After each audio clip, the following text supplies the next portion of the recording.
Hi dears, welcome back. നമ്മൾ 7ാം ക്ലാസ്സിലെ മാത്സിൻ്റെ 2024-25 half yearly എക്സാമിൻ്റെ ക്വസ്റ്റ്യൻ പേപ്പറിൽ പ്രവർത്തനം 5 മുതലുള്ളതാണ് ഡിസ്കസ് ചെയ്യുന്നത്. അപ്പം 4 വരെയുള്ളത് നമ്മൾ തൊട്ട് മുമ്പുള്ള വീഡിയോയിൽ ഡിസ്കസ് ചെയ്തിട്ടുണ്ട്. നമുക്ക് 5ാമത്തെ ക്വസ്റ്റ്യൻ എന്താ നോക്കാം.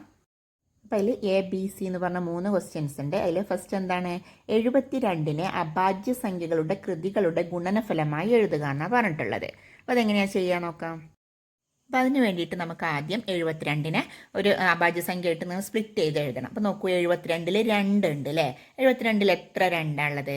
36 അല്ലേ. 72ൽ 7ൽ 3 2 ഉണ്ട്, ശിഷ്ടം 1, 12ൽ 6, അങ്ങനെ 36 രണ്ടാണ് 72 എന്ന് പറഞ്ഞത്. അപ്പോൾ നമുക്ക് ആ 72ൻ്റെ താഴെ 36 എന്ന് എഴുതാം.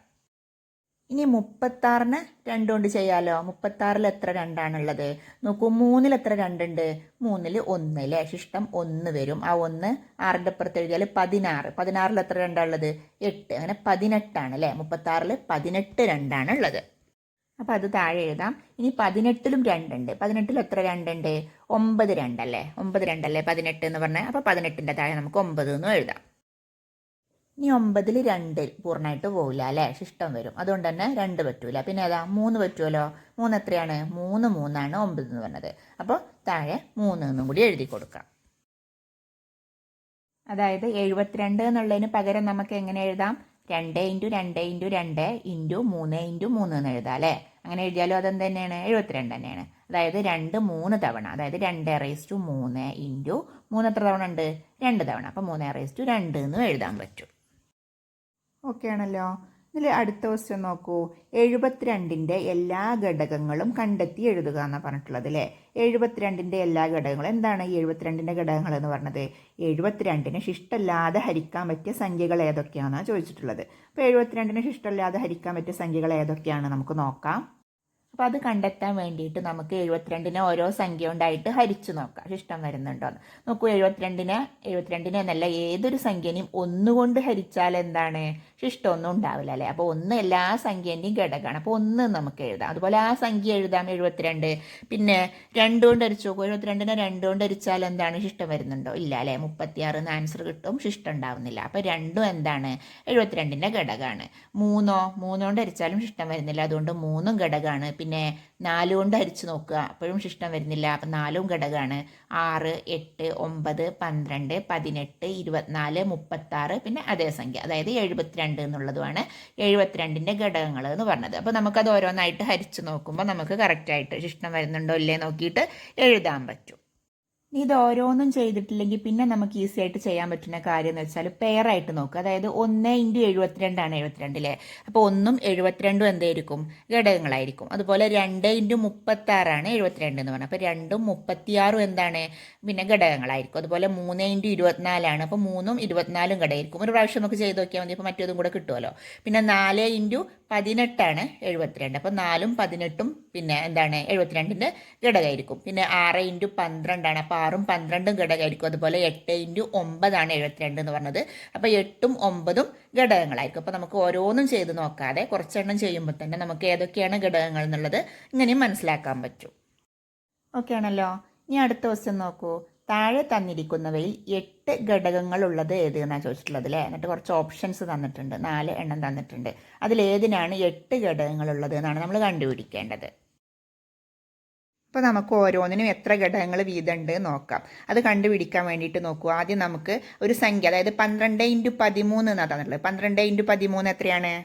156. പക്ഷെ നമുക്കത് നോക്കണമെന്നില്ല. കാരണം എന്താണ്? 13 ഒരു പ്രൈം നമ്പറാണ് അല്ലേ, ഒരു അഭാജ്യ സംഖ്യയാണ്. അതുകൊണ്ട് 12നെ നമുക്ക് അഭാജ്യ സംഖ്യകളുടെ ഘടകങ്ങളാക്കിയിട്ട് ആദ്യം മാറ്റുക. 12നെ അഭാജ്യ സംഖ്യകളുടെ ഘടകങ്ങളാക്കുമ്പോൾ 2 × 2 × 3 ആണ് കിട്ടുന്നത്. അപ്പോൾ 2 × 2 × 3 × 13 എന്ന് എഴുതിയാൽ ആ 156ൻ്റെ അഭാജ്യ സംഖ്യകളായിട്ടുള്ള ഘടകങ്ങളാക്കിയിട്ട് മാറ്റാൻ പറ്റിയിട്ടുണ്ട്. അപ്പോൾ 2 തവണയാണ് വന്നിട്ടുള്ളത് അല്ലേ. അപ്പോൾ 2⁻2 × 3 × 13 എന്ന് എഴുതാം. 12 × 13 എന്നുള്ളതിനെ നമുക്ക് ഇങ്ങനെ മാറ്റി എഴുതാം. ഇനി നോക്കൂ, എത്ര ഘടകങ്ങളുണ്ട് നോക്കാൻ വേണ്ടിയിട്ട് നമ്മൾ അതിൻ്റെ ഓരോന്നിൻ്റെയും ഘാതകങ്ങളിൽ, അതായത് 2⁻2 3⁻1 13⁻1 അങ്ങനെയല്ലേ വരുന്നത്. അപ്പോൾ ആ 2⁻2 എന്നുള്ളത് ആ 2ക്ക് 1 കൂട്ടുക, അപ്പോൾ 3⁻1 എന്നുള്ള 1ക്ക് 1 കൂട്ടുക, അപ്പോൾ 2 13⁻1 എന്നുള്ള 1ക്ക് 1 കൂട്ടുക, അപ്പോൾ 2. അപ്പോൾ എത്ര ആയിട്ടുണ്ട്?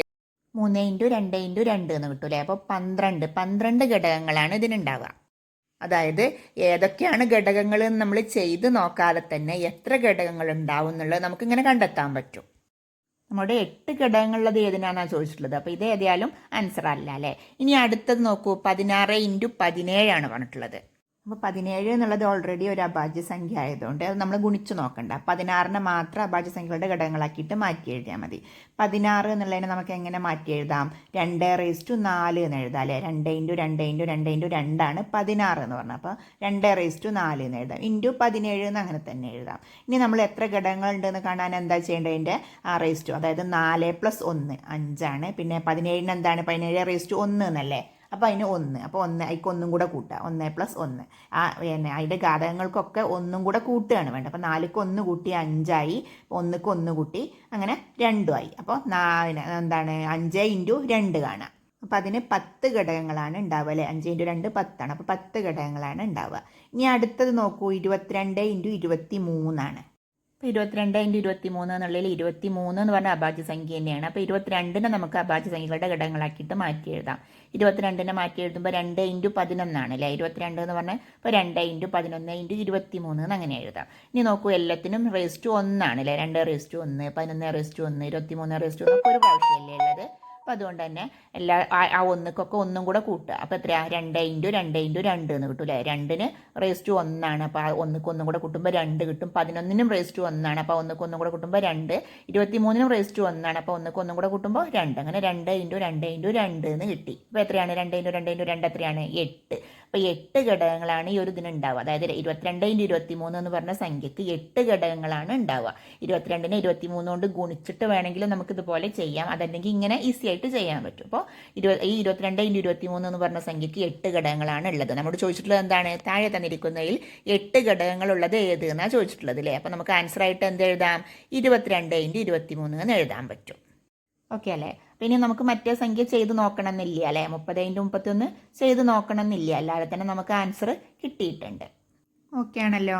ഇനി നമുക്ക് അടുത്ത ക്വസ്റ്റ്യൻ നോക്കാം. പ്രവർത്തനം 6 അല്ലേ.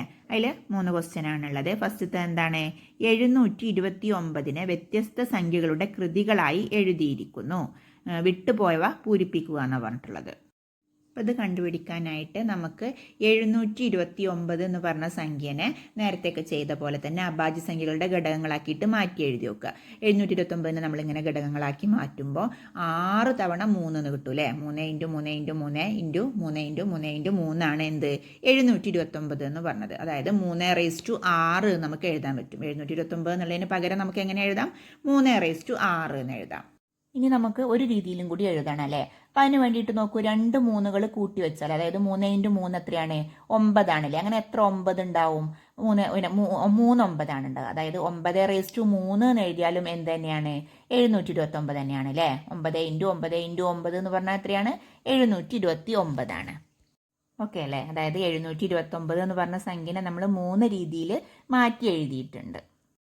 ഓക്കെ അല്ലേ. ഇനി അടുത്ത ക്വസ്റ്റ്യൻ നോക്കൂ. 96/128നെ കൃത്യങ്ക രൂപത്തിൽ എഴുതി ലഘൂകരിക്കുക എന്നാണ് പറഞ്ഞിട്ടുള്ളത്. അപ്പോൾ 96നെ നമ്മൾ ഘടകങ്ങളാക്കി മാറ്റി എഴുതണം. 128നെയും അങ്ങനെ മാറ്റി എഴുതണം അല്ലേ.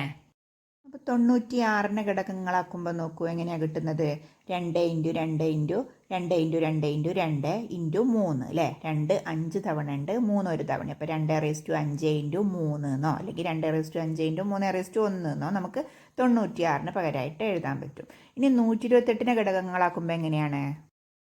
സൈഡിൽ കാണിച്ചിട്ടുണ്ട്. 128നെ ഘടകങ്ങളാക്കി കഴിയുമ്പോൾ 2 × 2 × 2 × 2 × 2 × 2 × 2 അല്ലേ. അതായത് 2 എന്നുള്ളത് 7 തവണയാണ് വരുന്നത്.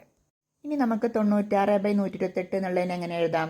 96 എന്ന് പറഞ്ഞാൽ 2⁵5 × 3 ആണ്. 128 എന്ന് പറഞ്ഞാൽ 2�7 ആണ്. അപ്പോൾ 96/128 എന്നുള്ളതിന് നമുക്ക് എങ്ങനെ എഴുതാം? 2⁵5 × 3 അല്ലെങ്കിൽ 3⁻1/2�7 എന്ന് എഴുതാം അല്ലേ. ഇതിൽ നോക്കൂ, 2⁵5/2�7 എന്നുള്ളത് എടുത്തു കഴിഞ്ഞാൽ x⁴m/x⁴n എന്ന് പറഞ്ഞാൽ ആ ഒരു രൂപത്തിലായില്ലേ. അപ്പോൾ അതിനെ നമ്മൾ എന്താ ചെയ്യേണ്ടത്, മുകളിൽ ചെറുതും താഴെ വലുതുമായിട്ട് വരുമ്പോൾ, അതായത് 2/5 മുകളിൽ വരുന്നത്, ചെറുതാണ് അല്ലേ, അതിനേക്കാളും കുറച്ചുകൂടെ വലുതാണ് 2/7 എന്ന് പറഞ്ഞു. അപ്പോൾ താഴെ വലുതുമാണെങ്കിൽ എങ്ങനെയാണ് നമ്മളോട് പറഞ്ഞിട്ടുള്ളത്, x(m/x(n) is equal to 1/x(n-m) ആണ് അല്ലേ. അതായത് 2/5/2/7 എന്നുള്ളത് എങ്ങനെയാവും, 1/2/7-5 ആവും. 7ന്ന് 5 കുറക്കുമ്പോൾ 2, അപ്പോൾ 1/2/2 എന്നാണ് ആ ഒരു സംഭവത്തിന് ആവുന്നത്. പിന്നെ ഇൻറ്റു 3/1 കൂടെ ചെയ്താൽ മതി. അതായത് 3/1/2/2 അല്ലേ. 3/1 എന്ന് പറഞ്ഞാൽ 3 തന്നെയാണ്. 2/2 എന്ന് പറഞ്ഞാലോ 4 ആണ്. അപ്പോൾ 3/4 നമുക്ക് ആൻസർ കിട്ടും. ഇനി ഇതിൽ തന്നെയുള്ള അടുത്ത ക്വസ്റ്റ്യൻ നോക്കൂ. 4/6 പകുതി താഴെ കൊടുത്തിരിക്കുന്നവയിൽ ഏതാണ് എന്നാണ് ചോദിച്ചിട്ടുള്ളത് അല്ലേ. എന്നിട്ട് കുറച്ച് ഓപ്ഷൻസ് തന്നിട്ടുണ്ട്. നോക്കൂ, 4/6 പകുതി എന്ന് പറയുമ്പോൾ ഏതിൻ്റെ പകുതിയാണെങ്കിലും എന്താ ചെയ്യേണ്ടത്, ജസ്റ്റ് 2 കൊണ്ട് ഹരിച്ചാൽ മതി അല്ലേ. അപ്പോൾ 4/6 2 കൊണ്ട് ഹരിച്ചു നോക്കാം. അപ്പോൾ നോക്കൂ, മേലേം താഴെ ഒരേപോലെ ആയാലാണ് നമുക്കത് ഹരിക്കാൻ പറ്റും. അപ്പോൾ 4/6 എന്നുള്ളതിൽ 4ന് പകരം നമുക്ക് എന്ത് എഴുതാം, 2/2 എന്ന് എഴുതാം അല്ലേ. 4 എന്ന് പറഞ്ഞാൽ 2/2 എന്ന് പറഞ്ഞാൽ 4 അല്ലേ. അപ്പോൾ 4ന് പകരം നമ്മൾ 2/2 എന്ന് എഴുതി. പിന്നെ all6 എന്ന് അതുപോലെ എഴുതി അല്ലേ. ഡിവൈഡഡ് ബൈ 2 അല്ലെങ്കിൽ 2/1 എന്നോ നമുക്ക് എഴുതാൻ പറ്റും. ഇനി നോക്കൂ, 2/2 all6 എന്ന് പറഞ്ഞാൽ എത്രയാണ്, 2നെ 6 കൊണ്ട് ഗുണിച്ചിട്ട് അതാണ് എഴുതേണ്ടത് അല്ലേ. 2 × 6 12 അപ്പോൾ 2/12 എന്ന് കിട്ടും. 2/2 all6 എന്നുള്ളത് 2/12 ആണ്. താഴെ 2/1 എന്ന് എഴുതാം. ഇനി നമുക്ക് ഹരിക്കാൻ ഈസി അല്ലേ. എന്ത് ചെയ്താൽ മതി, ഇപ്പോൾ x(m/x(n) എന്ന് പറഞ്ഞ രൂപത്തിലായിട്ടുണ്ട്. x(m-n) കണ്ടാൽ മതി. അതായത് 12ന്ന് 1 കുറക്കുക. 12ന്ന് 1 കുറക്കുമ്പോൾ 11. അപ്പോൾ 2/11 എന്നാണ് നമുക്ക് ആൻസർ കിട്ടുന്നത്. അപ്പോൾ ക്വസ്റ്റ്യൻ നമ്പർ സിൻ്റെ ആൻസർ എന്താണ്, 2/11 ആണല്ലേ. ഓപ്ഷനിലുണ്ടല്ലോ അത്. അപ്പോൾ 2/11 നമുക്ക് ആൻസർ എഴുതാൻ പറ്റും. ഇനി 7ാമത്തെ പ്രവർത്തനം നോക്കൂ.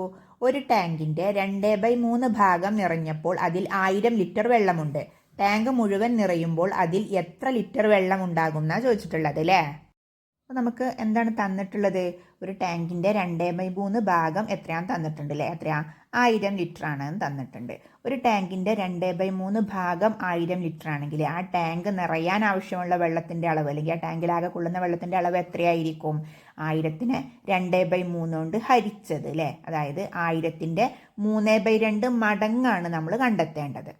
അതായത് 1000നെ 2/3 കൊണ്ട് ഹരിക്കുക എന്നുള്ളതിന് പകരം എന്താ നമ്മൾ ചെയ്യേണ്ടത്, 1000നെ ആ 2/3ൻ്റെ വിൽക്രമം അഥവാ വിപരീത ഭിന്നം കൊണ്ട് ഗുണിച്ചാൽ മതി. 2/3ൻ്റെ വിപരീത ഭിന്നം എന്താണ്, അത് തിരിച്ചിട്ടത് അല്ലേ, 3/2. അപ്പോൾ 1000നെ 3/2 കൊണ്ട് ഗുണിച്ചാൽ മതി. 1000നെ 3/2 കൊണ്ട് ഗുണിക്കുമ്പോൾ എത്രയാണ്, ആദ്യം 1000നെ 3 കൊണ്ട് ഗുണിക്കുക. 1000 × 3 3000 അല്ലേ. 3000നെ 2 കൊണ്ട് ഹരിച്ചാലോ അതിൻ്റെ പകുതി, അതായത് 1500. അപ്പോൾ 1500 ലിറ്ററിന് നമുക്ക് ആൻസർ കിട്ടും. ഓക്കെ ആണല്ലോ. നമുക്കിതിൽ അടുത്ത ക്വസ്റ്റ്യൻ നോക്കാം. ഒരു ചതുരത്തിൻ്റെ പരപ്പളവ് 12 ചതുരശ്ര മീറ്ററും വീതി 1 മീറ്ററുമാണ്. അതിൻ്റെ നീളം എത്ര മീറ്റർ ആണ് എന്നാണ് ക്വസ്റ്റ്യൻ. അപ്പോൾ നോക്കൂ, തന്നിട്ടുള്ള കാര്യം നമുക്ക് ആദ്യം എഴുതാം. ചതുരത്തിൻ്റെ പരപ്പളവ് 12 ചതുരശ്ര മീറ്റർ അല്ലേ. 12 എന്ന് പറഞ്ഞാൽ ഒരു മിശ്ര ഭിന്നത്തിന് നമുക്കൊന്ന് മാറ്റി എഴുതാം. എങ്ങനെയാണ് എഴുതുക, 12 എന്നുള്ളതല്ലേ, 12നെ 2 കൊണ്ട് ഗുണിക്കുക, എന്നിട്ട് അതിലത്തെ 1 കൂട്ടുക, അത് അംശമായിട്ട് എഴുതുക, ഛേദം 2 എന്ന് തന്നെ എഴുതുക. അപ്പോൾ നോക്കൂ, 12 12നെ 2 കൊണ്ട് ഗുണിക്കുമ്പോൾ 24, 24ക്ക് 1 കൂട്ടുമ്പോൾ 25 എന്ന് അംശമായിട്ട് എഴുതുക, ഛേദം 2 എന്ന് തന്നെ എഴുതുക. ഇനി വീതി 1 മീറ്റർ ആണ് തന്നിട്ടുണ്ട്. അത് നമുക്കൊന്ന് മാറ്റി എഴുതണം. 1 എന്നുള്ളതിനെ മാറ്റാൻ 1നെ 4 കൊണ്ട് ഗുണിക്കുക, അതിലേക്ക് 1 കൂട്ടുക, അത് അംശമായിട്ട് എഴുതുക, ഛേദം അതിൻ്റെ തന്നെ എഴുതുക. അപ്പോൾ 1നെ 4 കൊണ്ട് ഗുണിക്കുമ്പോൾ 4, 4ക്ക് 1 കൂട്ടുമ്പോൾ 5, 5 എന്ന് അംശമായിട്ട് എഴുതുക, ഛേദം എത്രയാണ്, 4 ആണ് അല്ലേ. അപ്പോൾ 4 എന്ന് തന്നെ എഴുതുക, അതായത് 5/4 എന്നും എഴുതാൻ പറ്റും. ഇവിടെ എന്താ ചോദിച്ചിട്ടുള്ളത്, നീളം എത്ര മീറ്റർ ആണ് എന്നാണ് ചോദിച്ചിട്ടുള്ളത്. നോക്കൂ, ഒരു ചതുരത്തിൻ്റെ പരപ്പളവ് എന്ന് പറഞ്ഞത് നീളം ഇൻറ്റു വീതിയാണ് അല്ലേ. അപ്പോൾ പിന്നെ വീതി തന്നിട്ടുണ്ട്, നീളം കാണാൻ വേണ്ടിയിട്ട് എന്താണ് പരപ്പളവും തന്നിട്ടുണ്ടെങ്കിൽ പരപ്പളവിനെ ഹരിച്ചാൽ മതി അല്ലേ വീതി കൊണ്ട്. അപ്പോൾ പരപ്പളവ് എത്രയാണ്, 25/2 ആണ്. വീതിയോ 5/4 ആണ്. അപ്പോൾ 25/2 ഹരിക്കണം 5/4 ആണ് നീളം കാണാൻ. അപ്പോൾ നമുക്കറിയാം, പിന്നെ ഭിന്നസംഖ്യകൾ ഹരിക്കുന്നതിന് പകരം അതിൻ്റെ വിപരീത ഭിന്നം കൊണ്ട് ഗുണിച്ചാൽ മതി അല്ലേ. അതായത് 25/2നെ 5/4ൻ്റെ വിപരീത ഭിന്നം എന്താണ്, 4/5 അപ്പോൾ 25/2 ഗുണിക്കണം 4/5 കണ്ടാൽ മതി അല്ലേ. 5/4 എന്നുള്ളതിൻ്റെ വിപരീത ഭിന്നം അഥവാ വിൽക്രമം എന്ന് പറഞ്ഞാൽ എന്താണ്, അത് തിരിച്ചിട്ടതാണ് അല്ലേ. 4/5 അപ്പോൾ 25/2 ഗുണിക്കണം 4/5 എന്നുള്ളത് നോക്കാം.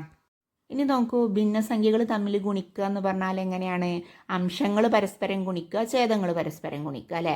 25ന് 4 കൊണ്ട് ഗുണിക്കുക, 2ന് 5 കൊണ്ട് ഗുണിക്കുക. അതല്ലെങ്കിൽ വെട്ടി ചെറുതാക്കാൻ പറ്റുന്നതൊക്കെ വെട്ടി ചെറുതാക്കുക അല്ലേ. 25ൽ 5 ഉണ്ട്, എത്ര പ്രാവശ്യമുണ്ട്, 5 തവണ. അപ്പോൾ താഴെയുള്ള 5 വെട്ടിപ്പോകും, 25ൻ്റെ പകരം അവിടെ 5 ആവും. പിന്നെ 4ലും 2ഉം വെട്ടുമ്പോൾ എങ്ങനെയാണ്, ആ 2 വെട്ടിപ്പോകും, 4ൽ 2 തവണ. അപ്പോൾ എന്തായി, 5 × 2 എന്ന് കിട്ടിയില്ലേ. അപ്പോൾ 10 നമുക്ക് ആൻസർ കിട്ടും. 10 എന്താണ്, അളവ് എന്താണ്, മീറ്റർ ആണ് അല്ലേ. 10 മീറ്ററാണ് നീളം എന്ന് പറഞ്ഞത്. ഇനി അതല്ലെങ്കിൽ ഗുണിച്ച് കഴിഞ്ഞതിന് ശേഷം ഹരിക്കണമെങ്കിൽ അങ്ങനെ ചെയ്യാം. അതായത് 25നെ 4 കൊണ്ട് ഗുണിക്കുമ്പോൾ 100 കിട്ടും, താഴെ 2 × 5 10 കിട്ടും അല്ലേ. 100നെ 10 കൊണ്ട് ഹരിക്കുമ്പോൾ എത്രയാണ്, അപ്പോഴും 10 എന്ന് തന്നെ നമുക്ക് ആൻസർ കിട്ടും. വെട്ടി ചെറുതാക്കിയിട്ട് അങ്ങനെ വേണമെങ്കിൽ ചെയ്യാം, അല്ലാതെയും വേണമെങ്കിൽ ചെയ്യാവുന്നതേ ഉള്ളൂ. ഇനി അടുത്ത ക്വസ്റ്റ്യൻ നോക്കൂ, 1/2⁻3ൻ്റെ ദശാംശ രൂപം ഏത് എന്നാണ് ചോദിച്ചിട്ടുള്ളത് അല്ലേ. നോക്കൂ, 1/2⁻3 എന്ന് പറഞ്ഞാൽ എന്താണ്, 1/3 1ആണ്, 2/3 8 അല്ലേ. അപ്പോൾ 1/8 എന്ന് കിട്ടും. 1/8ൻ്റെ ദശാംശ രൂപം എന്താണ്, അതിന് വേണ്ടിയിട്ട് താഴെയുള്ള 8നെ ഏതെങ്കിലും സംഖ്യ കൊണ്ട് ഗുണിച്ചാൽ 10, 100, 1000 അങ്ങനെ എന്തെങ്കിലും ആക്കാൻ പറ്റുമോ നോക്കുക. 8നെ ഏത് സംഖ്യ കൊണ്ട് ഗുണിച്ചാലും 10 കിട്ടുന്നില്ല, പിന്നെ 100ഉം കിട്ടുന്നില്ല. 1000 കിട്ടണമെങ്കിൽ 125 കൊണ്ട് ഗുണിച്ചാൽ മതി അല്ലേ. 8 × 125, 8 × 125 1000ആണ്. അപ്പം താഴെ 125 കൊണ്ട് ഗുണിക്കുമ്പോൾ മേലെ 125 കൊണ്ട് ഗുണിക്കണം. അപ്പോൾ പിന്നെ 1 × 125 എത്രയാണ്, 125 ആണ്. അപ്പോൾ 125/1000 എന്ന് കിട്ടിയില്ലേ. ഒരു സംഖ്യനെ 1000 കൊണ്ട് ഹരിക്കുക എന്ന് പറഞ്ഞാൽ എന്താണ്, 3 സ്ഥാനം മാറ്റിയിട്ട് പോയിന്റ് ഇട്ട് കൊടുക്കുക അല്ലേ. വലത് ഭാഗത്ത് നിന്ന് ഇടത് ഭാഗത്തേക്ക് 3 സ്ഥാനം മാറ്റി പോയിന്റ് ഇട്ട് കൊടുക്കുക. അപ്പോൾ എത്രയാണ്, 0.125 എന്ന് കിട്ടും. അത് ഓപ്ഷനിലുണ്ടല്ലോ. അപ്പോൾ എന്താണ് ആൻസർ, 0.125 ആണ് 1/2⁻3ൻ്റെ ദശാംശ രൂപം എന്ന് പറയുന്നത്.